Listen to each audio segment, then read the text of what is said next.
Assalamu alaikum wa rahmatullahi wa barakatuhu.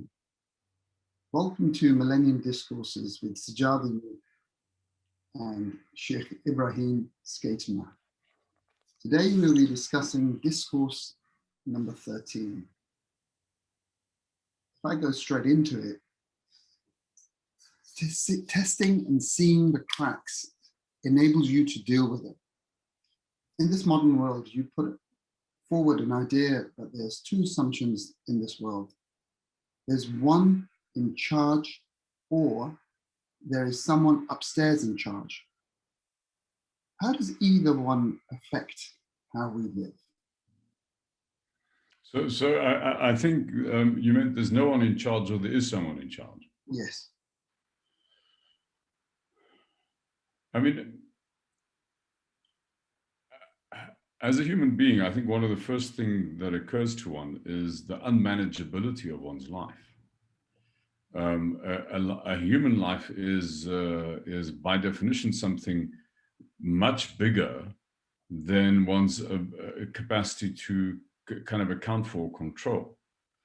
And not just your life, but also the problem of where you've been parachuted into. I mean, if you've been dropped in this huge place, and normally we don't see the huge place because we hide in the walls of men. I mean, either both in our minds by repeating language to ourselves, or in the walls of buildings. But if we afford ourselves the opportunity to see things as they are, if we go outside and gain some perspective, particularly if you go on an elevated place, then you recognize fundamentally that you're confronted by something which is absolutely breathtakingly vast, and that in comparison you are less than a flea. You're a dot on a dot. You're a dot on a dot on a dot. So this presents one with two problems. In all of this vast emptiness out there, how can I get what I need? How do I get provided for? And also in this vastness, because this vastness by its nature is overwhelming, how do I prevent myself from being overwhelmed? So a perfectly reasonable and logical kind of take on being a human being is to be in terror. Because it's the nature of just being a very small one confronted by that which is vast and empty. So how do you cope with this possibility, that of being a small being in the face of that which is vast and empty, and obviously therefore potentially immensely dangerous to you? You assume that there's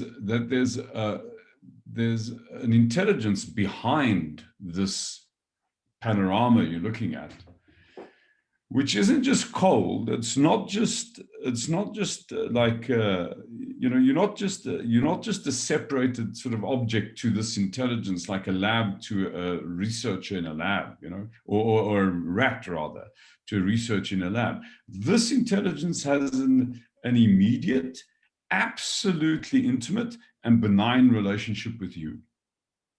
This intelligence is your Rabb who provides and your Rabb who withholds. So in this prospect of immense emptiness, somehow the supper was on your table and you did eat. Mm-hmm. In the face of this overwhelming vastness, which can throw an infinite number of catastrophes at you, that any one of which could destroy you, you've stayed alive. Which basically means to say you've been provided for outside of your ingenuity, and you've had the catastrophes withheld from you outside of your ingenuity. And as Muslims, we refer to that aspect of this intelligence that sits behind the panorama of existence that you look out at. We call that Ar-Rahman Ar-Rahim, the one who bestows and the one who withholds. The one whose mercy is one of bestowing and one of withholding. And so there are only these two ways of looking at of dealing with the problem of being human. You either assume that there isn't an intelligence behind what you're looking at, or you assume there is. If you assume there isn't an intelligence of what you're looking at, the groundwork of being has to be one of terror. And then the only way people will get through their day-to-day lives is somehow anesthetizing themselves to that terror. And there are easy ways of doing it, maybe with alcohol or other sort of intoxicants. The other ways of doing this is just to refuse to look. So it's like a man who's walking past the precipice who has an immense fear of heights. And he's at the top of the precipice. The only way he deals with not going into panic is by looking any other place than the precipice. So that's what non-believers do. They look at any other place than the precipice of this looming catastrophe. That doesn't mean to say the fear has gone away. So the only way to deal with the fear of being human, the necessary fear of being human, of being this flea on a flea on a flea, this spot on a spot, is to assume that the vastness that you're looking out at is intelligent, and that intelligence isn't cold and clinical, it's not abstracted. It has an absolutely directly intimate relationship with you. It provides and it withholds in your interest moment by moment. And if those two things were not true, you couldn't survive into the next. Thank you, Sheikh. How do you interpret La ilaha illallah? You know, Sajjad Sahib, we can, I mean, the obvious sort of interpretation or translation of the term is that there's no God but God. Or, so if we extrapolate that, there's none worthy of worship other than the one who's worthy of worship. There's none significant other than the significant. Which basically means to say we must be careful. It means to say we must be careful what we grant significance to. You know, the only reason why I'm wearing a hat today is because I'm wearing a hairstyle to frighten a cat. To keep this in place, you see.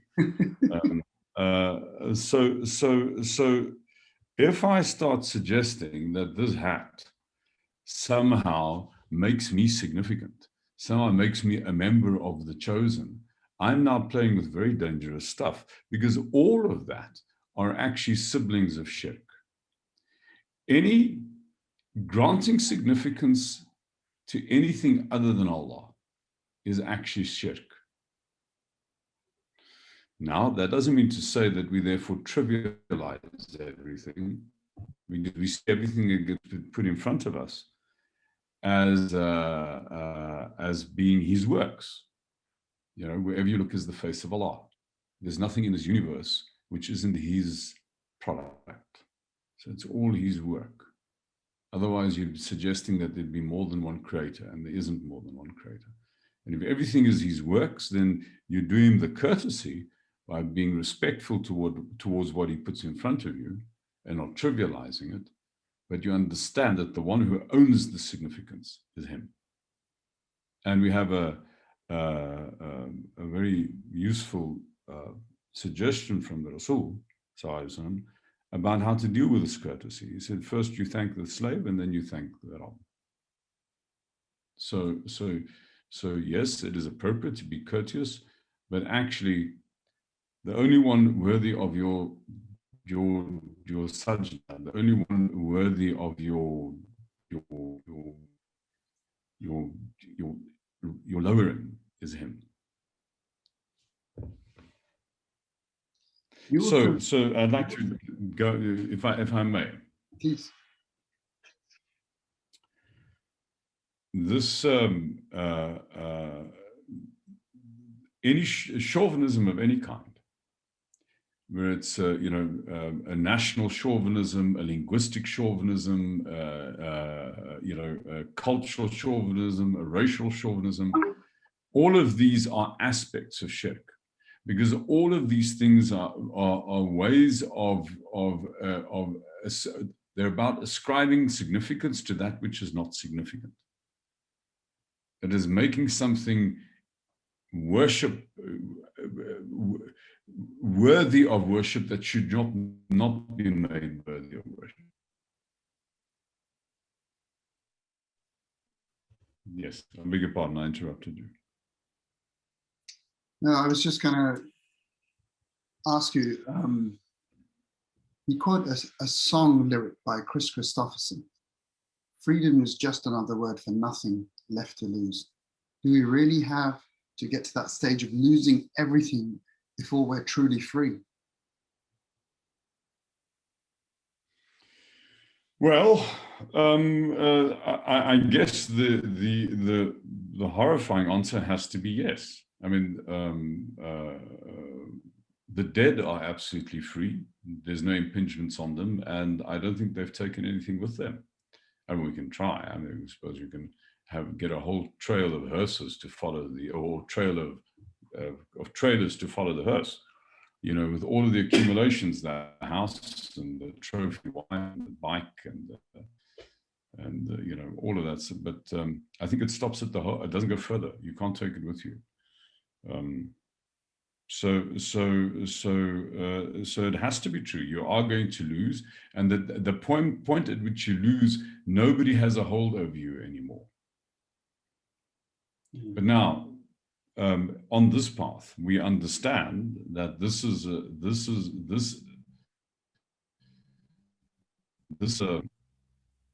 experience of having nothing to lose is a truly enviable experience. I mean, it's a truly enviable state. It's something we should pursue and something that we should try and hold on to, which is one of the reasons why we seek and we pray for death before we die. Now, this death before you die is a case of giving it all up. But what's very important about this is that this isn't necessarily about burning the house. I mean, it's you know, it's really about it's about foregoing your requirements of the world. So if I want something from you, your ability to withhold what I want gives you power over me. Now, that doesn't mean to say I don't get the thing that I wanted in the first place. The issue is how my intent operates. You know, so let's say, for instance, I construct my engagement with you completely on the basis of what is in your best interest. And I do that so unconditionally that you are moved to give me what it occurs to you that I need. I still get something, and I might actually get from you the thing that I needed. But the point is, I didn't take it from you. I didn't want it from you. I allowed you to give it to me. So this thing about giving up isn't so much about having everything taken away from you. It's about losing your dependency on this thing. You know, so it is. There's a number of traditions that have a similar story about a poor fakir. There's one spoken about a fakir in North Africa and Tunisia who went to visit a sheikh in Spain. This is the time of Andalusia. Mm. And this fakir was like really poor. I mean, he was a fisherman, and he lived off a fish head a day. He'd catch one fish, he'd give everything else away for a sadaqah, and he'd keep the head, and that's what he lived on. So he was like fakir. And then he heard about this famous sheikh, so he scraped together the funds needed. He crossed into Spain and he went to Andalusia, and he went walking towards the sheikh's home. And as he came closer and closer to the place, he noticed that sort of the opulence of the property he was walking past, and he kept on asking people, you know, whose is this? And they said, no, the Shaykh al-Akbar, this is his. You know? And you go further, he said, no, this is the Sheikh's. So he got really overwhelmed. And by the time he got to the Sheikh's house, he thought, no, this can't be a Sheikh. I mean, what Sheikh would live in the middle of such grandeur and opulence? Shocking. So he was a bit disapproving when he finally got ushered into the Sheikh's presence. The Sheikh obviously noticed this. And so he said to the fakir, you know, that fish head of yours means more to you than all of this does to me. And that's the point. The issue is not that it should be there or shouldn't be there. The issue isn't to get rid of it. The issue is to lose your dependency on it, your need for it. And it is actually possible incrementally to do that. That really is what this journey is about. It's incrementally stripping away so that when death comes, you are already naked. There already is there's no clinging.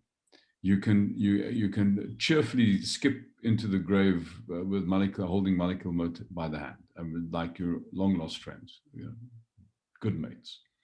And I mean that really is freedom. So you know, I mean, clearly somebody who has this experience, this deportment. I mean, if the person is in a leadership position, is the one person who doesn't get flustered when there's a catastrophe. And you know that's really those people that you want around you when there are catastrophes. So really the most useful people are people who can deal with catastrophe. They are people who can deal with absolute and catastrophic loss. And so the first thing you'd like to look for if you really want somebody, find out if you can trust somebody, is to see the degree to which they remain unruffled when things go really bad. You know, I mean, you know, because that is freedom. You know, that you by definition, if you're not free, you're a slave, you're bound. If the world has chains on you, if the world can yank you around, if things in the world can make you lose your balance. But if nothing in the world can make you lose your balance, then there's no handholds in your being, then you are free. You know, the etymology of the word manipulation comes from the Latin word manus, which means hand. Which means if you want something from somebody else, that person has handholds on you. There are handles on you that they can tweak you with and manage you with, you know. And then obviously you are bound and you're their slave.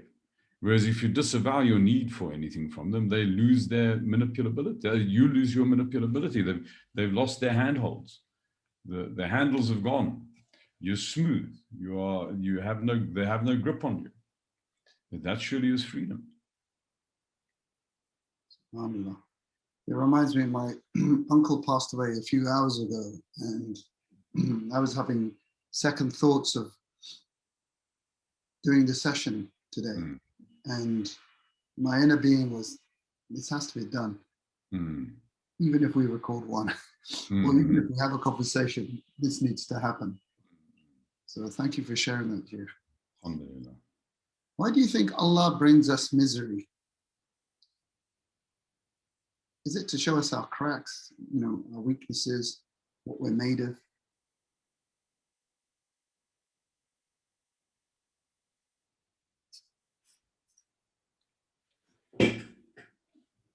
So, I mean, I think the first thing to recognize is that no matter how wealthy we are or how privileged we claim to be, this thing that we don't evade this thing. Misery. You know, I mean, I've commercially I've conducted a personal excellence program for many years, and this is normally like an extended 5-day retreat.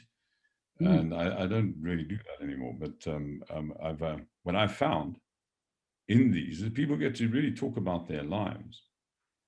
And the first thing that is apparent in these programs is there's no such thing as a human being who hasn't suffered.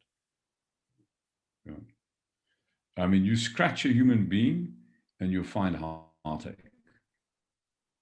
And it's amazing what we suffer from.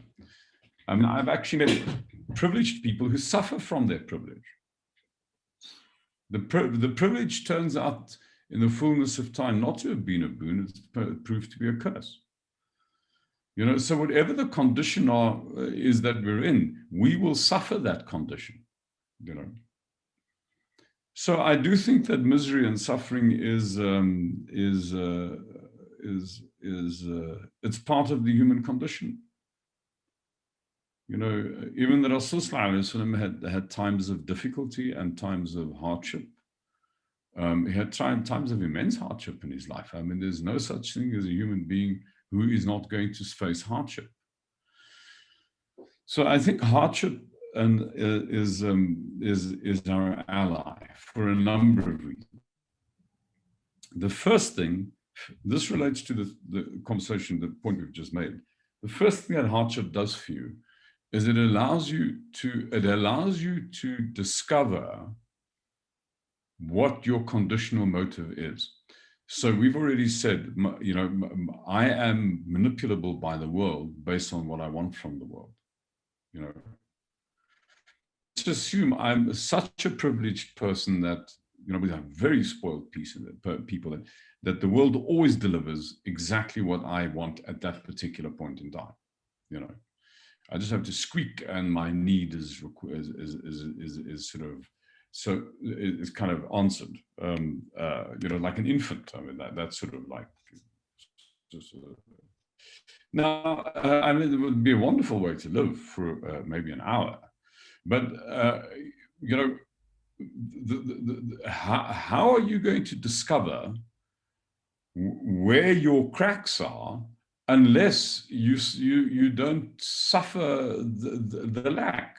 So for instance, how am I going to know what my conditional motives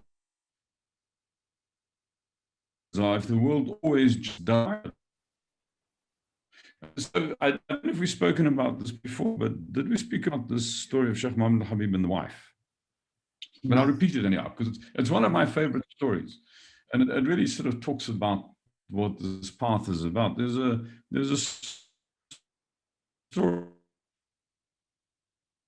all of these, but there's a who was once by a murid who was complaining about his wife, as we should, and we, you know, oh, Sheikh, you know, this woman I married, such a terrible person. You know, I mean, my mother came to visit last week, and you know what she cooked for her? And, you know, I had some guests the other day, and she literally deliberately burnt the food. And she was so rude to my brother the day before. I just unpacked. I mean, it was just cathartic, this miserable experience of being married to this woman from hell. And so the Sheikh listened for a while, you know, patiently. And then finally he got lost to these patients. He said, listen, shut up. And the murid said, why? He said, look, you clearly don't understand the purpose of a spouse. The murid said, well, Sheikh, what do you mean? He says, you know, the relationship between a person and their spouse is like the relationship between water and a vessel. It is the nature of the water to find where the cracks in the vessel are. It is poor adab for the vessel to complain. The water finds the cracks. So the implication of this is that when you experience discomfort, where life burns you, it's not an accusation against life. This is where your lesions are. This is where your cracks are. And how are you going to be able to work on the cracks if the water somehow sort of decides to sidestep them? Oh, no, he's hurt there. Don't go there. He's sensitive.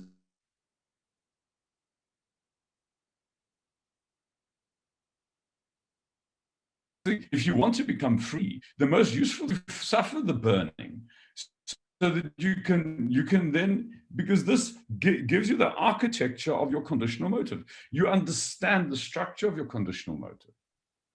You can then start doing the work. I can only forego something when I realize that I have it as a need in the first place. If I don't even recognize that as a need, how can I forego it? You know, so it's very important for you not to, for you to treat me with respect. You know, don't demean me, please. Now, I don't know this. All that I know is that when people aren't respectful, I get cross. Now, how do I propose to find out that I have this immense need for being respected if people always treat me with respect? It's not going to happen. So I can only transcend my need for your respect by you behaving rudely towards me. Because then at least I have the discomfort. And then I can do one of two things with that discomfort. I can accuse you for you being disrespectful, which is what we normally do. Or I can do the more interesting work and say, well, you know, why on earth is it so important that you should respect me? Has the sun still come up in the east? You know, did I still have my dinner? Actually, you know, is it really that significant that you should have a high opinion of me? You know, so I forego your good opinion of me. Then you can behave as you like. Bismillah. Jazakallah khair, Sheikh. Thank you for that. Assalamu alaikum.